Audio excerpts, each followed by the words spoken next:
Ezihamba phambili indaba namuhla kunqunywe ukuthi Umisuzulu athathe isihlalo sesilo kanti Independent Alliance kwadukuza isola ukuqashwa kwamalunga e-ANC. Lezi ke izindaba zo-1KZNTV fundelo samukeliso wanqulunga ekubingelele mbukeli. Inkantolo enkulu eMgungundlovu ikhipha isinqumo sokuthi kisilo Umisuzulu kazolithini uyena kavunyelwe umthetho ukuba athathe isihlalo sesilo njengoba ubufakazi obethulwe ngaphambi kwayo buveza ukuthi akekho umunye ongabanga naye futhi ke waqokwa amalungu omndeni emhlanganweni wasendlunkulu obanjwe mhla ziyi-14 kuNhlaba nyakenye. Lokhu kushweke isekela judge uMengameli Isaac Madondo ngesikhathi kethula izinqumo zakhe ecaleni amathathu abhekene nayo indlunkulu yakwaZulu. uMadondo ke unikeze amazinyane esilo esisanda kwebuza umdlongobane insuku eziyi-15 ukuthi ke balethe ochwepheshe abazoqinisekisa incwadi yamafa. Iyona inkantolo enkulu eMgungundlovu lapho bekuhlezi khona udaba elibhekene nendlunkulu yakwaZulu lombango wencwadi yamafa kanye nokuqokwa kwesilo Umisuzulu kazolithini Zulu. Isekela judge uMengameli Isaac Madondo ukubeke kwacaca ngesikhathi ekhipha isinqumo sakhe ngamacala amathathu okubala kuwo elafakwa uNdlunkulu Sibongile Dlamini Zulu, amazinyane esilo esisanda kwebuza umdlokombane, umntwana uNtombi Zosuthu Zulu Duma kanye nomntwana uNtando Yenkosi Zulu ababefuna ukuhlolwa incwadi yamafa akhe umdlokombane abebesolwa ukuthi yakokotelwa kanye ke nalelo cala elafakwa umbonisi lokuvimbela umcimbi wokugcotshwa kwesilo Umisuzulu okwakusolakala ukuthi uzoba ngozibandlela. Ujudge Madondo ke usichithile ke isicelo sikaNdlunkulu naleso somntwana umbonisi sokuqokwa kwesilo Umisuzulu okwenzeke emhlanganweni wasendlunkulu owawubanjwe mhla ziyi-14 kuNhlaba nyakenye. Kanti ke kafushane nje ubeke kanje ujudge Madondo ngesikhathi ethula isinqumo sakhe. The nomination and appointment of Prince Umisuzulu as successor to the throne and king of the Zulu nation in terms of the wishes of the late queen in her will has been subsumed by the decision of the royal family identifying and nominating Prince Umisuzulu as the king of the Zulu nation. The royal family has the prerogative to identify and nominate traditional leadership. The wishes of the late king or queen with regard to the succession are important, though they are not decisive. The late queen nominated and appointed her firstborn son, Prince Umisuzulu, as the king of the Zulu nation. Failing him, she nominated and appointed any of her sons to be the successor to the throne. This demonstrates clearly that the late queen was fully alive to the fact that her last wishes as to the nomination and appointment of Prince Umisuzulu may not be decisive. More so, there's nothing in this matter showing that the royal family merely deferred to the wishes of the late queen and that such wishes were not in accordance with the Zulu customary law and traditions. Abameli bakhe uNdlunkulu kanye nabantwana basendlunkulu bathe basamukela isinqumo sejaji bathi ke basazosicubungula kabanzi. We know the judgment. We know that the application by the Queen, Uteoya dismissal, basically on the basis that it's premature. That's what the judge said. And the second application by the princesses was partly successful, and the other leg was dismissed with cost as well. Obviously, in a situation like this, we'll have to take the judgment, consult with the clients, and pave the way forward. But yes, we understand the judgment, we've noted it. We'll only express our client's view once we've consulted with them. Zokabanzi ngezinqumo zeJudge Madondo kade sinomhlaziyi wezepolitiki uMpumelelo Zikalala. Sokhumula ukuthi bekunamacala amathathu yabe sinkantolo yithi lawo macala amathathu nasi isinqumo sakhe. One, elokudeclare umshado wendlunkulu wokuqala njengomshado kuphela osemthethweni. Yathi inkantolo cha ngeke sikwenze lokho. One, akekho umuntu udisputayo noma mhlawumbe okuphikisayo ukuthi umshado wakho wenzeka through civil marriage. Awukasichazeli ukuthi kulo dispute iqhamuka kuphi. So imithetho esebenza ngaphansi kwayo noma iprecedent ekhona ayisivumeli ukuthi sivele sifike ngesithi sizodeclare kungekho umuntu okuphikisile. So leso sicelo sal dismissa ukhokhe futhi nezindleko zokuze inkantolo zabantu balethile. Kodwa enye into abakhale ngayo kakhulu inkantolo ithe yebo nayenza application ukuthi mina ngiyirecuse as ijudge kodwa nangaqhubeka nayo egcineni kosuku naphinde futhi nasho ukuthi sengase ngithanda ukushintsha esicelweni senu ngoba senifuna leminye imishado declare as invalid kodwa ningabanikezanga ithuba ukuthi abeze bazoyiphendulela asikwazi ukuthi siyinkantolo sithi sithathe decision singabanikezanga bonke abantu ithuba abathintekayo ukuthi abeze ngaphambili bazokwazi ukuthi bazojustify noma bazoyiphendulela bona so isicelweni sakhona sesibeke eceleni bese siza kwisicelo sesibili sewili la bathe khona hayi mazinyane siyanizwa ukuthi niyakhala nithi wile ngathi ayikho semthethweni sisithanda ukunivumela kancane kuleso sicelo senu ukuthi cha khambe kuyo investigate kuletha abantu abazokwazi ukuletha ubufakazi bekhuluma ngomlomo asikhumbule ukuthi sonke lesikhathi akekho umuntu okowangena eboxini yonke into kade ibhalwe phansi through the form of affidavits but into ezobe siyenzeka manje izobe sekuthi cha woza ke sizongena eboxini uzokwazi ukuyiphendulela nama hand experts noma signature experts afike naye azosho ukuthi cha thina sibona ukusayina kanje kwenze ukuthi naka ngazange uze khambe kahle kodwa sikunikeza izinsuku eziwu15 ukuthi ulithathe lelo daba lakho ulilethe ngaphambili enkantolo khona kusokwazi ukuthi sidingide kahle lona ngesikhathi sisakunikeza le zinsuku eziwu15 ayikho into ezokwenziwa malana nokuhlukaniswa kwamafa up until this particular aspect elethwa amazinyane ibe dispense noma bese kuyaphela ngayo so from 15 days counting from today onwards banensuku eziwu15 ukuthi ababuye baza le nkantolo bazofaka icala kabusha and then babize bonke abantu abathintekayo okuzoba nomthelela ke mhlawumbe ukuhamba kwesikhathi ukuthi ubani abazoba ama beneficiaries izinto mayihlukaniswa kanjani sise lapha inkantolo lapha yakubalula ukuthi asikhumbule ukuthi lamafa esikhuluma ngayo ahlukaniseke kaningana kukhona amafa azovela ngaphakathi eindlini ngazinye kukhona amafa azowathola esiphi ngonyama trust kukhona amafa azoba khona esiphi trust isile sesikhotheme esasikuwa so fanele ngicacise noma bebanikeza ke sort of i-notification noma imbuzo ukuthi kadani lapha sifuna ukuthi maseniza lapha phambili nizochaza ukuthi amapha ama dispute eniza nawo nibe clear ukuthi amaphi kule ma sections esikhuluma ngayo 5 nina anithinte kakhulu obese ukuthi kuleyo yokugcina nengicabanga ukuthi mhlambe izojabulisa abantu abaningi noma abantu abaningi ade beyibhekile yathi cha ake sibheke ukuthi ukusebenza noma ukukhethwa kumuntu osekwezongena athatha isihlalo kwenzeka kanjani ikhona i-Caution and Traditional Courts and Traditional Leadership Act ephasiswe ngo-2019 ekuyona echazayo ukuthi umsebenzi we-royal family wenza lo at this stage whatever information esekuyafakwa ku-president noma kubaba uSiril Ramaphosa ayisho ukuthi kune-dispute noma ayisho ukuthi izinto azihambanga kahle ayichazi nenokuthi izinto ayihambanga kahle to what extent enye into enza inkantolo ingabi settled noma mhlawumbe kungabi lula kuyona ukuthi pronounce ukuthi izinto azihambanga kahle ithi kwakule meeting enikhala ngayo ukuthi ayihambanga ngohle naningi so nazi kanjani ukuthi izinto ayilandelwanga noma zilandeliwe yini okuchaza kona ukuthi hayi engathi lento yeni niyenzayo ukuthi uyenzwa bethi niyayithathela nje la niyithathela khona akukho la khona kubhalwe phansi noma singakwazi ukuprova khona ukuthi ngempela kuvela khona so ebesithi on that basis thina ngokubona kwayo inkantolo isebenzisa amandla ayikho into esiyibona izovimba ukuthi akhanje kuyogcotshwa isilo Umisuzulu ayikho dispute ekhona ephambi kwezithebe zika president ephambi kwezithebe zika Ndunankulu ezodala ukuthi akube khona lo dispute moving forward so in that case bangakwazi ukuthi baqhubeke but akubamisa ukuthi anyone uzofika with a legitimate dispute abesethi naku sengifikile ngicela ukuthi udaba lami ukuthi alilalele so njengoba sikhuluma namhlanje kungenzeka if i-dispute ingekho kubonakala ukuthi hayi in the few months to come isilo siyagcotshwa sesinenkosi entsha njengesizwe samazulu Ezinabeni ze 1KZNTV kubiku Ayanda Dube enkantolo enkulu eMgungundlovu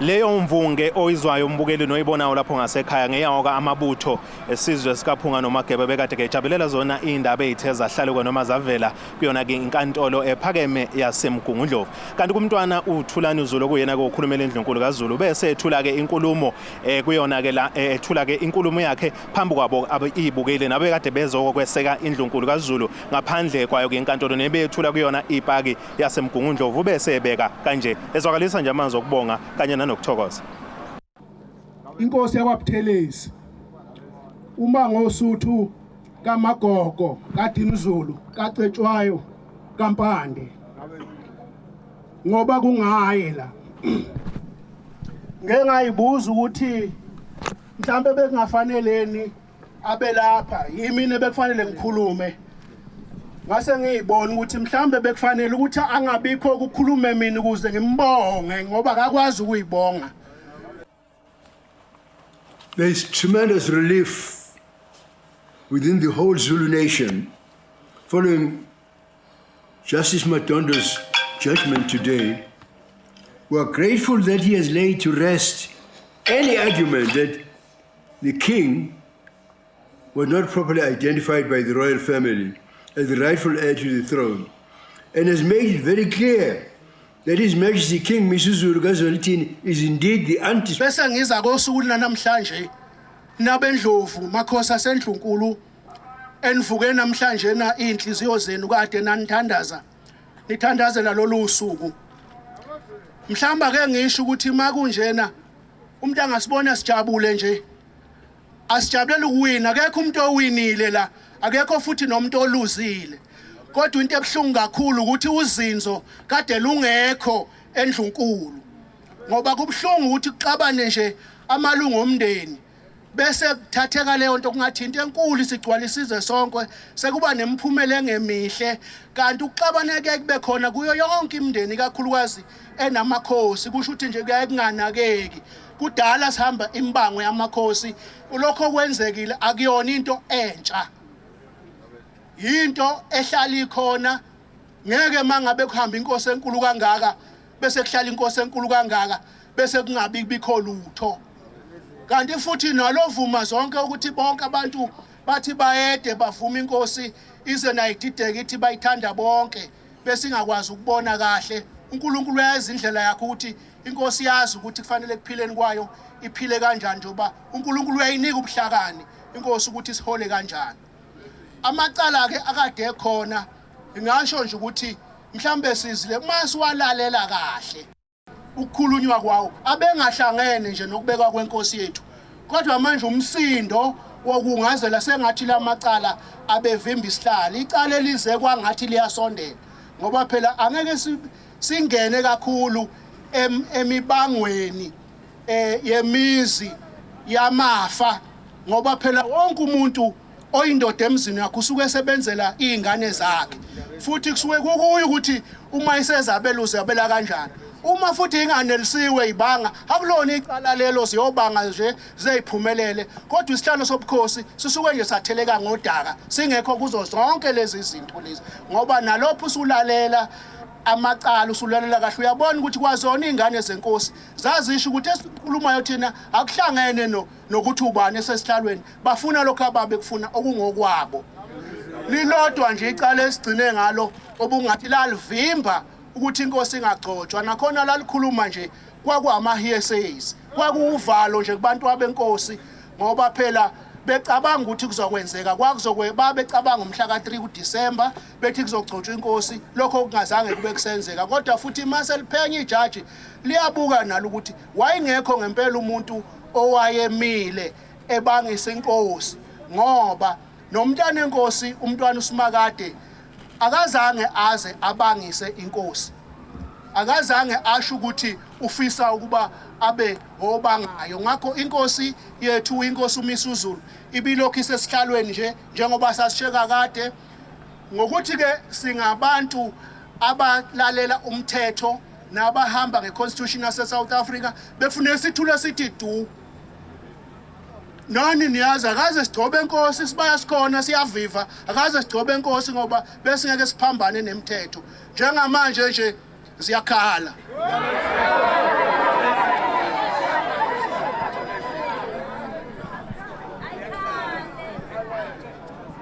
Njengamanje nje kusho ukuthi ke undunankulu kaZulu njengoba lokho sazi, ake nginitshela indaba nje thina esike sihlale eduze kwakhe asixoxela ukuthi indaba ezinzima zalapha endlunkulu abantwana abazidalayo babeqhela balinde yena afika nqume, kada aqala lokhu kukwenza ekwenza endlunkulu. Angazi ukuthi bekungangani namhlanje na ngoba esesele yedwa bebeyomnamatha abazaba bakhele ukuthi sanele sahamba wabusawenza umsebenzi asikushiyele wona uwenzile. Ndabezitha wena ohlanga. Ngibuka ukuthi ke kulapho ke bakwethu ebesithi asinethulele khona ukuthi amacala wonke achithiwe amabili awachithwe nezindleko elelilokuqala nelokugcina lesithathu ke ele will asifuni nokungena kulo ngoba kuthiwa ubukhona abayo nokungabikho kwayi will achazi lutho mayelana nokubekwa kwenkosi. Kanti sibese siba nengxoxo ke ekhethekile nenkosi yesizwe sakwaBiyela empangeni inkosi uphiwa inkosi Biyela obese ephefumula naye ezwakalisa amazwi abo njengamakhosi ngaso ke isinqumo esithe sahlaluka kuyona ke inkantolo ephakeme eMgungundlovu. Sibe futhi emva kwakhe sabe sesixoxisana futhi kanye naye ke la umuzi wakanyandeni okuyena ke la ukhulumela amabutho kusona isifundazwe saKwaZulu Natal ukuthi nabo baphefumula bathini bengamabutho. Egameni lobukhosi sizemukela ngezandla ezimhlophe. Sizemukela ngokukhulu ukuthokoza ngokukhulu ukujabula ngoba wasekuqaleni umuntu wayevele ukuphakamisile ukuthi ngisho kukhona iwili noma ingekho vele indlela isilo esizaleke ngayo siyakhomba ukuthi sona kufanele sithathe isihlalo ngokwesintu. Injabulo esinayo njengesizwe samaZulu. Kodwa sikujabulela kakhulu ukuthi namhlanje izwe lilibonile iqiniso. Nabebedidiswa namhlanje nabaqondile ukuthi okuyikhona ikuphi ngempela. Esikuthokozela kakhulu ke ukuthi njengamanje umuntu ongazenzisi uzothatha indlela eyiyo ukusukela namhlanje. Lokho kusho ukuthi wonke umuntu onayo lento ngaphakathi kuyena yobuZulu noma yokubhekelela ubukhosi noma isithunzi sesihlalo sikaZulu ufanele thi namhlanje noma ngabe ubeduke kangakanani ayiqoqe abuye ezekhaya azocela ushwele athi ngonile. Alikho ke umgodi ukulahla abantu abasuke benamaphutha bephazamile. Kodwa sithi bonke abendlovu nalesi sizwe abahambe naso basigilisa imkhuba ababuye bazothi ishwele bayilahle kwabakwabo ngeke babalahle. Asike sisishelele ke eyitolo sizobuya nezinye indaba.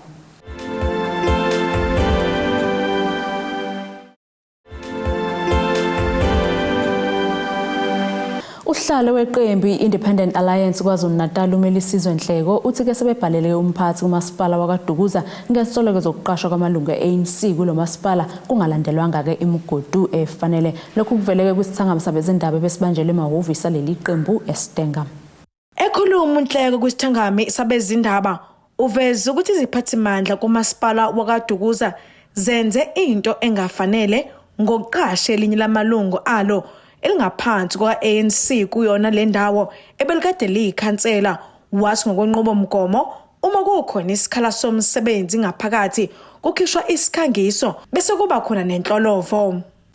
Into oqala engifisa ukuyisho yile ethi there was no advert kule post yalo former councillor we-ANC oqashwe kwa-communications kwaDukuza.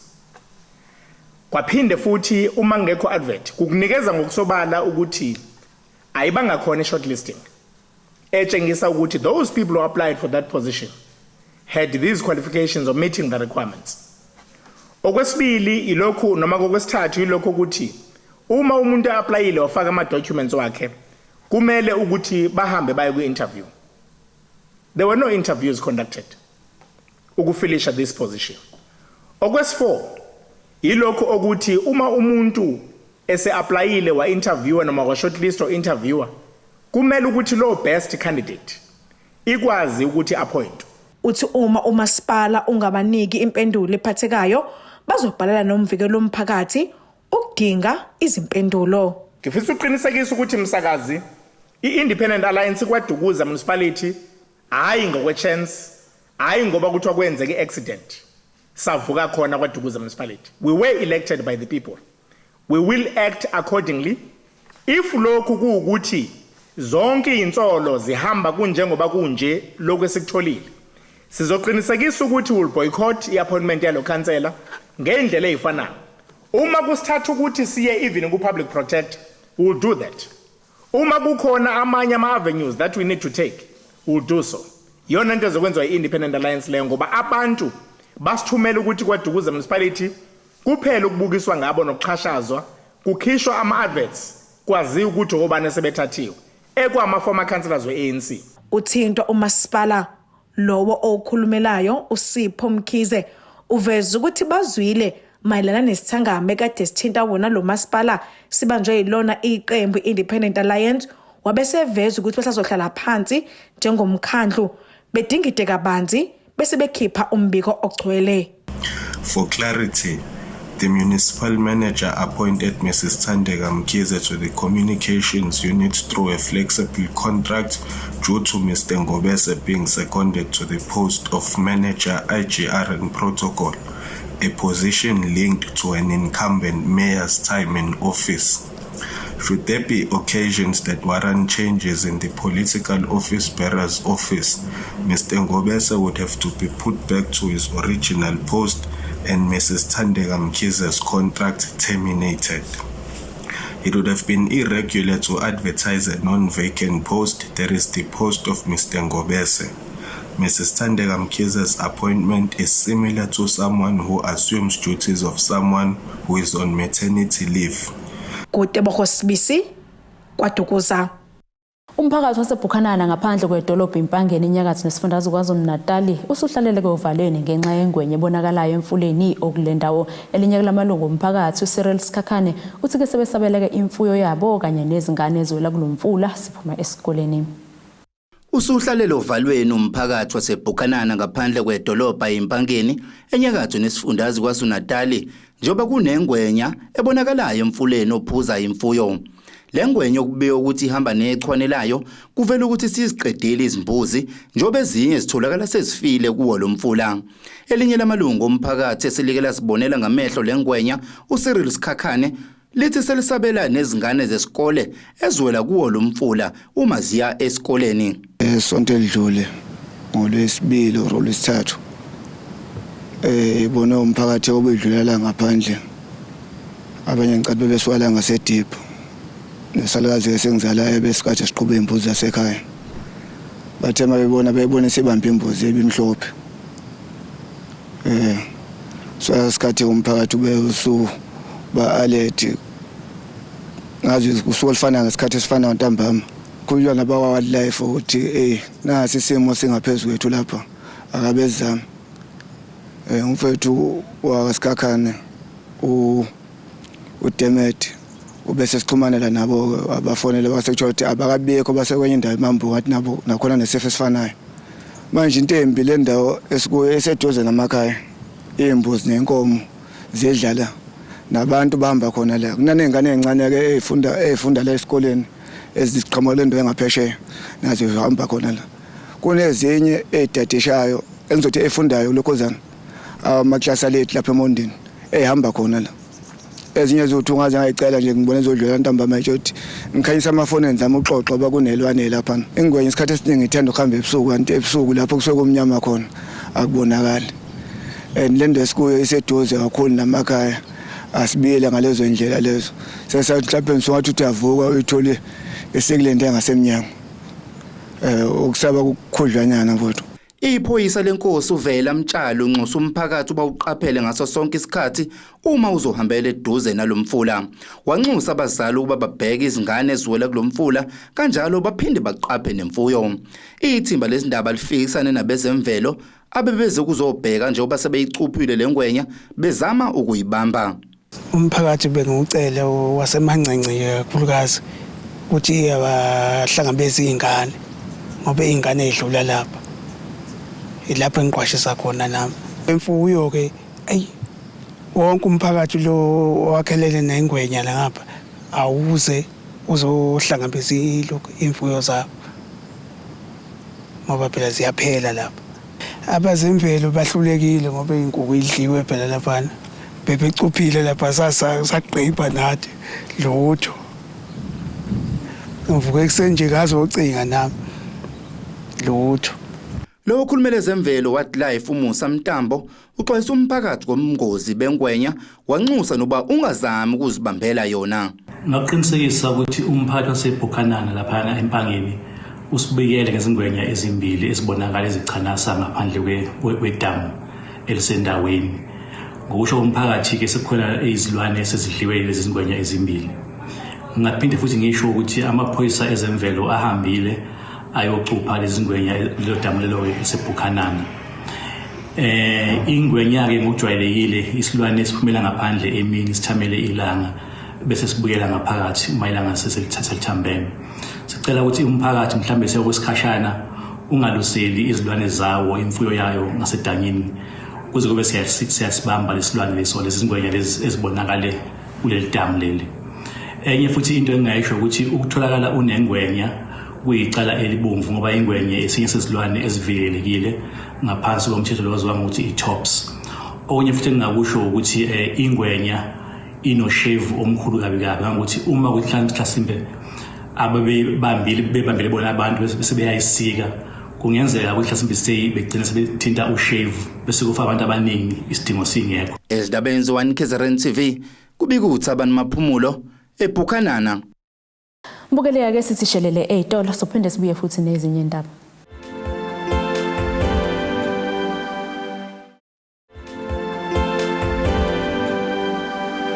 Siphinde sikwamukele umbukelo usabukele zona indaba z1KZNTV hlabele phambili ke sibheke ngosini yezomnotho.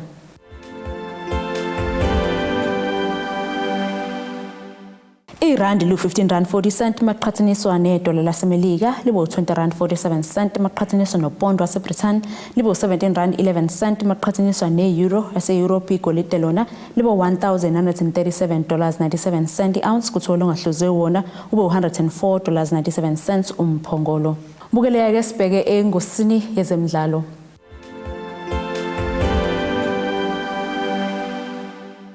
Imamelodi Sundowns kulindele ukuba ke iqhubeke nokuzihola phambili emidlalweni ye-DStv Premiership ngoba ke izotholana phezulu ne-TS Galaxy ebalokwe namaqembu angase ke adliwe yizembe uma kuphela isizini kwazisekele endaweni yesithathu uma usuka emsileni. Eminye ke imidlalo yanamuhla kusihlwa ime kanje. Orlando Pirates izobheka neCape Town City bese kuthi amaZulu atholane phezulu neStellenbosch FC, iMarumo Gallants idlale neBaroka FC. Nasike isimo sezulu esingalendeleka.